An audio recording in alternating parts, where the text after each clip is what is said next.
I vagabondi del gusto della rete dei borghi europei del gusto sono arrivati a Vittorio Veneto.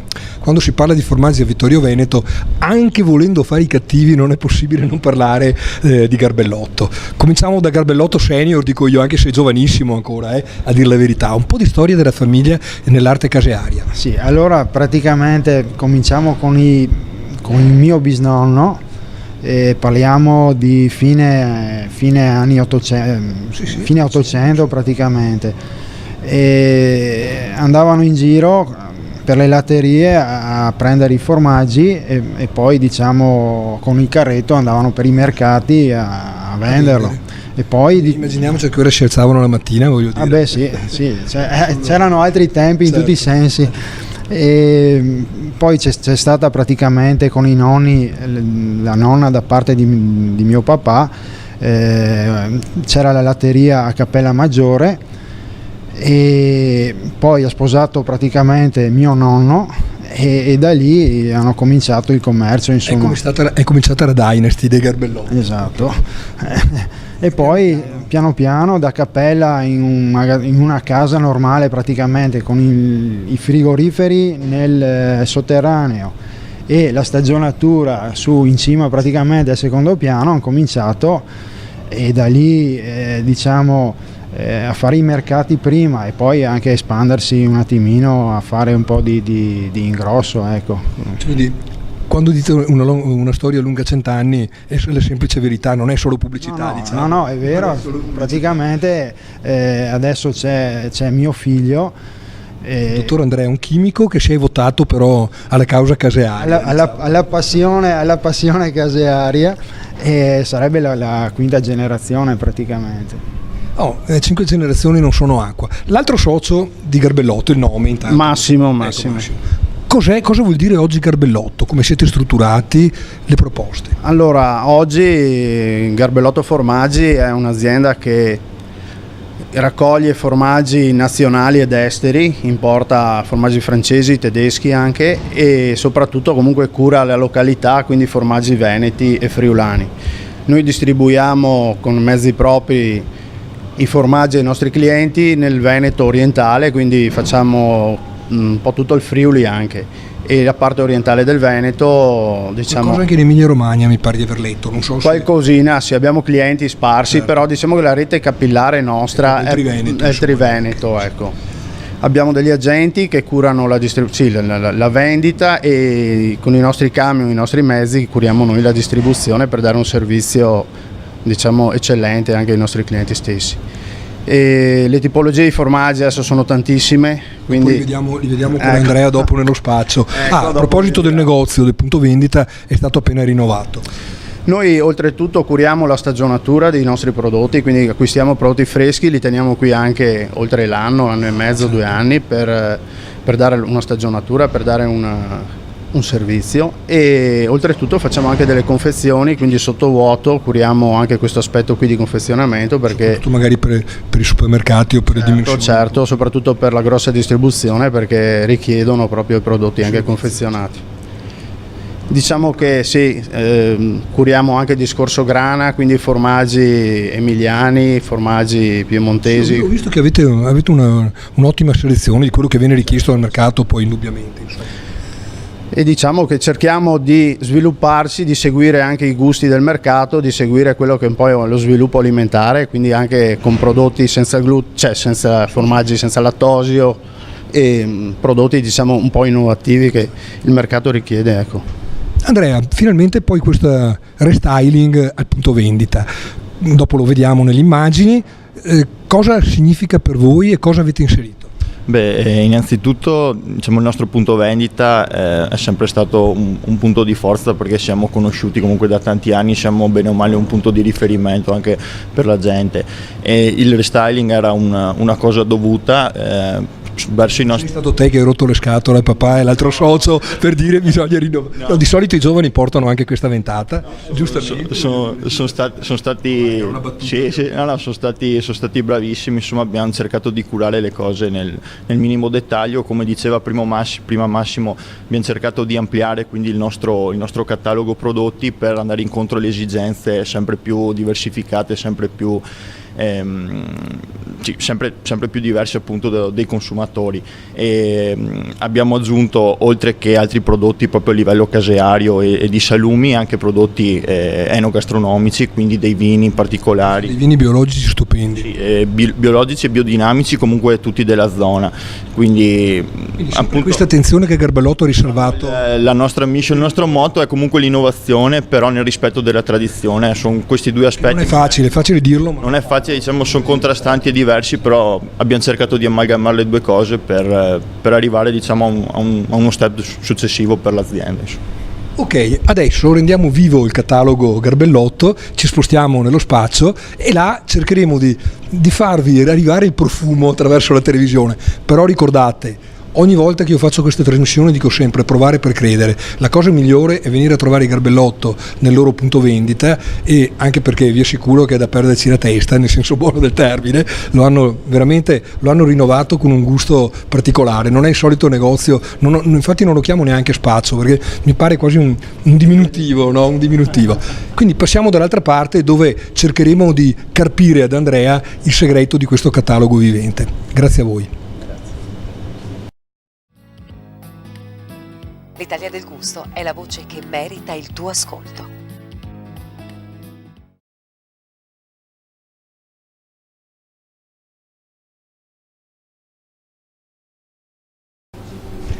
Continua il nostro viaggio del gusto all'interno del pianeta Garbellotto, diciamo. Siamo con Andrea. Andrea, la prima domanda è quella sui prodotti stagionati e semistagionati. Abbiamo saputo prima da Massimo che avete anche voi proprio una struttura per stagionare praticamente i formaggi, li scegliete e sapete portarli al giusto livello, diciamo così, di proposta. Cosa vuol dire stagionati e semistagionati per voi? Allora, innanzitutto, come ha detto Massimo, noi siamo degli stagionatori, quindi siamo associati anche al consorzio del Montasio, quindi siamo autorizzati appunto a portare a stagionatura questo tipo di formaggio. Oltre al Montasio ci sono altri formaggi adibiti a questo processo, come possono essere tutti i vari tipi di latteria, e quindi qua rientriamo diciamo nell'ambito locale. Noi appunto preleviamo il formaggio fresco, che può andare da un 20 a un 30 giorni dalle varie latterie del circondario, e le portiamo a maturazione, quindi andiamo dai 4 mesi fino a un massimo di 10 mesi per un mezzano, e dai 10 mesi in su per quanto riguarda i formaggi vecchi. Questo per dare appunto un servizio in più ai nostri ai nostri clienti e consumatori, comunque sia per la parte dell'ingrosso che per quella dello spazio, ovviamente. E questo perché appunto l'esigenza del consumatore è molto varia. C'è chi predilige un gusto più dolce e più delicato, invece chi ancora predilige un gusto più deciso e piccante, quindi nel caso di formaggi più stagionati, insomma. Poi abbiamo scelto in questa cappella, questa è una cappella vera e propria, no? Religiosamente, no? Perché avete aggiunto, come dicevamo prima, anche il settore dei vini. Non a caso abbiamo messo le forme su una botte. Qual è stata la filosofia di scelta dei vini? Innanzitutto si sa che il vino si accompagna benissimo con i prodotti i rossi, poi con gli stagionati. Sì, esatto, diciamo è stato un passo dovuto, appunto, anche per la tradizione che ha il nostro territorio nei confronti del vino, insomma dei vini stessi. Anche in questo caso abbiamo cercato di prediligere una scelta del territorio, quindi abbiamo dei vini come può essere il Prosecco, il Merlot, il Cabernet, tutte di aziende comunque medio-piccole. Ricordiamo, ma pure, perché ho visto Gregoletto, ho visto Merotto, Barone, sì, le baite biologico. Esatto, abbiamo cercato di ricercare comunque dei prodotti che non facilmente reperibili nella grossa distribuzione e non banali soprattutto, e quindi abbiamo, come ha detto lei, le baite per l'age che utilizzano, diciamo, degli ingredienti biologici e biodinamici per un prodotto di nicchia, sì, ma di elevata qualità, insomma. Come la clientela, come risposta a questa nuova proposta del punto vendita, che è più ricca ovviamente perché avete anche arricchito le scelte? No, per il momento siamo contenti, insomma lo zoccolo duro, diciamo, la nostra clientela è molto contenta, e abbiamo ampliato anche il parco clienti, che era poi, diciamo, lo scopo lo scopo ultimo, certo, chiaramente era quello di curare, comunque ampliare già i prodotti che trattavamo prima e dare una gamma, altri servizi, insomma, aggiungendo dei prodotti, insomma, che prima non tenevamo. Anche perché aggiungo io, anche se non sono un grande esperto di economia, il punto vendita vuol dire cash, voglio dire, cioè, quindi più bello è, più proposte, no, ma non è un discorso idiota, cioè voglio dire, il fatto che offrite, l'avete migliorato, date nuove scelte, significa anche un afflusso per l'azienda che è reale, insomma, per carità non sarà niente rispetto al fatturato complessivo magari, però di questi tempi, voglio dire. Però adesso abbiamo comunque un punto vendita che è un piccolo fiore all'occhiello per l'azienda, insomma. Potete presentare ciò che volete. Sì, un motivo di vanto, anche di orgoglio, insomma, un segnale che l'azienda Garbellotto Formaggi, insomma, che da tanti anni è presente, è ancora più presente al giorno d'oggi. Oltre i 100 anni. Adesso passiamo a parlare dei freschi e dei freschissimi.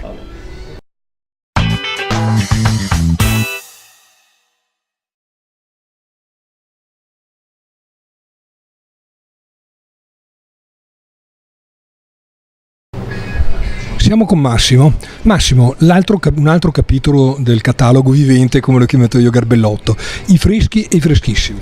Beh, i freschi e i freschissimi sono comunque una parte fondamentale all'interno dei prodotti caseari. Adesso, soprattutto in queste ultime generazioni, prediligono anche formaggi morbidi, formaggi dolci o formaggi freschissimi come il mozzarella e prodotti appunto prettamente, diciamo, freschi. Diciamo che abbiamo ampliato la gamma anche in questo settore e abbiamo portato prodotti nuovi di capra, quindi robbiole, sì, formaggi visto, infatti, che c'è la proposta. Sì, perché in questi ultimi periodi sono molto richiesti.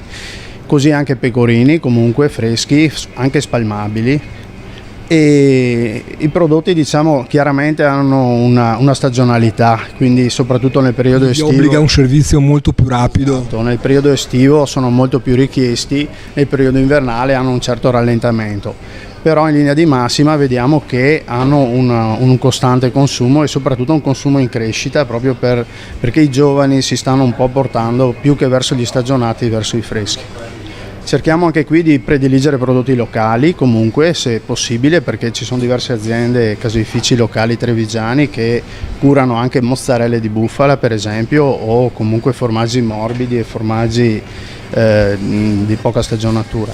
Diciamo che all'interno di questa fascia poi ci possono stare anche formaggi particolari come il morlacco, come il classico panarello. Mi hai rubato il tempo. Esatto, che ultimamente è tornato, diciamo, ad essere conosciuto perché c'è stato un periodo nella storia, diciamo, in cui era quasi scomparso. Invece come il morlacco ci sono altri prodotti, diciamo, che sono rifioriti proprio per questa ricerca di prodotti, diciamo, morbidi e diversi un po', insomma, nel gusto, anche dai classici formaggi di latteria, dai classici formaggi che comunque tengono sempre il loro mercato perché sono lo zoccolo duro del consumo. Però appunto a fianco a questi ci si sono affiancati a formaggi un po' più particolari. La stessa cucina, diciamo, della ristorazione richiede prodotti sempre diversi, versatili. Esatto, si sono riproposti anche i taglieri di formaggi all'interno della ristorazione, nel quale che qualche disgraziato te lo porta fresco di frigorifero. Non c'è ancora la cultura come in Francia. Che in mezzo purtroppo c'è di tutto. Esatto, in mezzo a un grande mare si trova di tutto. E quindi cerchiamo di curare nella qualità, nella freschezza questa fascia appunto di formaggi freschi e freschissimi, perché sappiamo che è una fascia molto delicata e una volta accontentato il cliente siamo sicuri che avremo soddisfazione. C'è continuità. Esatto, e continuità. Ecco, diciamo che dopo, insomma, al di là di questo ci sono comunque prodotti freschissimi che hanno sempre la loro parte, come gli yogurt, e anche qui.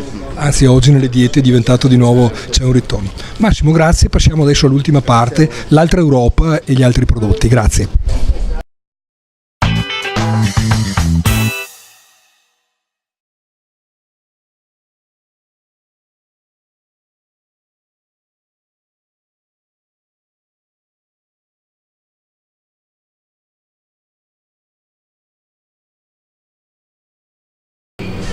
Siamo quasi alla fine del nostro bellissimo pellegrinaggio del gusto, lo chiamo io, in casa Garbellotto. Siamo soffermati vicino anche al reparto dei salumi che Garbellotto cura. 2 parole su questo settore. Sì. Per quanto riguarda i salumi è un corollario, diciamo, ai prodotti. Un complemento. Esatto, un complemento, quindi un servizio aggiuntivo. Anche qua abbiamo i più conosciuti salumi nazionali, come può essere il prosciutto crudo di Parma, di San Daniele, lo speck dell'Alto Adige e quello di Sauris, e in più abbiamo tutti i nostri tipici salumi, quindi i saadi, come si dice in italiano, la soppressa, pancetta rotolata, eccetera. E anche che sta prendendo piede, diciamo, anche in estate, che diciamo una propria stagione, anche il pastin bellunese, che vedo fa sempre la sua figura, insomma. E nuovi prodotti anche qua, come può essere il tacchino e il pollo, la mortadella di pollo, la mortadella di pollo e il bresaola del cavallo, che va benissimo col prosciutto, il prosciutto, la bresaola e il melone. Sì, sono tutte queste carni comunque un po' alternative che al giorno d'oggi hanno successo e hanno un consumo, insomma, sempre più maggiore. Dopo casa Garbellotto ha un'attenzione particolare per i prodotti del Trentino. Del Trentino noi siamo legati a doppio filo col Trentino, infatti siamo depositari del consorzio del Trentin-Grana, quindi con il Trentin-Grana, formaggi trentini. Straordinario, bisogna dirlo. E con la latteria di Dobbiaco, infatti abbiamo alcune esclusive che ci permettono comunque di lavorare bene in tutto. Dobbiaco, ragazzi, per fare il formaggio cotto è il nostro cavallo. Possono dire quello che vogliono, di solito quando le fai si spiaccicano tutte, questo tiene la cottura in maniera sempre costante, senza problemi, e soprattutto anche alle sagre paesane, diciamo, il 90% del formaggio che andate a mangiare, insomma, è il Dobbiaco, e diciamo che la fama è tutta meritata. E questi tipi di formaggi appunto sono una parte importante del nostro lavoro. Come dicevo, abbiamo i formaggi trentini, che sono, diciamo, quelli con la crosta lavata, quindi con quella crosta untuosa, un po' chiamata morcia, diciamo il termine tecnico, che sono quindi molto gustosi, con un odore anche abbastanza intenso, un gusto forte. E questo appunto è la peculiarità appunto di questi prodotti. Avete anche il puzzone di Moena, ho visto. Il puzzone, sì, che tra l'altro da pochi anni è diventato DOP, quindi un riconoscimento, quindi un certificato in più per la tutela del consumatore. Che quest'anno faremo il nostro Festival Europeo del Gusto, che si tiene ogni anno, lo faremo l'1 e 2 ottobre proprio in Val di Fiese, saremo a Predazzo, proprio a Predazzo. Magari invitiamo, così non è mai detto. E poi, come ultimo, dei caprini ha già parlato Massimo. Allora niente, l'altra Europa, l'ha chiamata così tanto per dire, oltre ai prodotti italiani, così. Sì, l'altra Europa, quindi noi importiamo direttamente anche alcuni formaggi esteri, quelli di più largo consumo, come può essere l'Edamer, il Masdammer, e alcuni prodotti come il Fontal, anche estero, e anche prodotti però di capra e di pecora, che anche, come avrà già detto Massimo, appunto sono diventati un largo consumo, per esempio dall'Olanda, grandi produttori di caprini, insomma. E devo dire anche buoni. Io di solito, in Olanda trovi o roba buona o roba proprio bassa. Che è un luogo comune pensare magari tante volte i prodotti esteri come prodotti, non dico di seconda qualità, ma dipende da cosa prendi. Di largo consumo comunque. Dipende dai selettori. Esatto. E invece, insomma, anche loro devono seguire delle regole ferree, insomma, per arrivare ad elevati standard qualitativi di produzione. Per carità, per esempio l'Austria ha tantissimo latte, ma la qualità media dei formaggi austriaci non è che sia così eccellente, insomma, è incredibile a dirsi. Sono stato vado ogni anno a una delle mostre di formaggi là, e trovi quasi più italiani che vendono che non austriaci, insomma. Vabbè, comunque diciamo che va bene per la raccolta del latte, comunque con l'ambiente sicuramente è sano. E per ultimi, ma non meno importanti, ci sono anche i formaggi francesi, quindi la raclette, il brie, comunque formaggi molto conosciuti. I nostri cugini amici nemici, diciamo. Sì, i cugini d'Oltralpe che hanno una tradizione sui formaggi. Ecco, dicevo prima Massimo che secondo me la cultura che hanno i ristoratori francesi, che è quella di avere il carrello di formaggi quando vai, da noi troppe volte ancora li tirano fuori dal frigorifero all'ultimo momento. Siamo deficitari, insomma, su questo aspetto. Ma il Veneto, perché già andando in Trentino, insomma, io vedo anche in alberghi e ristoranti hanno sempre il loro reparto formaggi, insomma, però cercheremo di spingere. Allora chiedo alla quinta generazione di Garbellotto cosa c'è dietro l'angolo. così terminiamo questa carrellata, questa cavalcata del gusto. No, noi appunto cerchiamo sempre di innovare, quindi cerchiamo di essere al passo con i tempi, e io sono ottimista per quanto riguarda il futuro. Sì, perché tuo padre pensava di non lavorare più, invece siccome è giovane dovrà lavorare minimo ancora 40 anni. Minimo. Una battuta ovviamente, No, però è vero che è giovane. Abbiamo una lunga storia e sono convinto e spero insomma che si protrarrà insomma per altrettanti anni. Insomma. Quindi cominciamo a pensare alla sesta generazione, vero? Tu c'hai un figlio, quindi c'è un figlio adesso piccolino, Massimo è una bambina piccola, insomma dai. Vediamo, Speriamo, non si sa mai. Speriamo di tornare qua un domani, insomma, okay, con le future generazioni. Allora noi avremo altri 4 appuntamenti televisivi quest'anno con la ditta Garbellotto, nel senso che quando faremo le degustazioni li inviteremo a presentare i formaggi, seguendo magari questa scaletta che mi avete dato. Le prossime 4 interviste verteranno solo i settori, diciamo così. Lo faremo in osterie, in ristoranti, in posti dove vale la pena e che abbiano la cultura del formaggio, ovviamente, per non farvi fare brutta figura. Grazie a voi, al prossimo appuntamento. Grazie.